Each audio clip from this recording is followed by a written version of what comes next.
men jeg synes også, det er sådan problematisk, at de ikke gør mere. 100%. Ja. Politikerne. Nej. Men jeg har det mere sådan, jeg ved ikke med dig, men jeg tænker, det er et generationelt privilegieblindhedssymptom. 100% enig.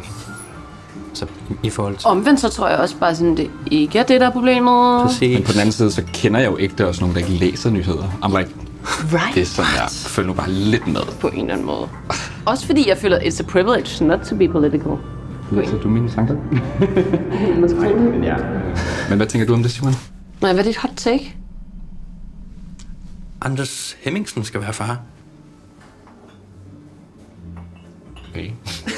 What? Fuck, hvor sindssygt! Ej, hvor spændende! Ja. Eller sådan. Nej, jeg vidste ikke engang, han havde en kæreste. Vidste du det? Nej, Man skal tro, at man er single. Jo. Ja. Anders Hemmingsen af alle mennesker. Præcis. Right? Har I så også hørt en mand, der spiser 16 hotdogs i Tyskland?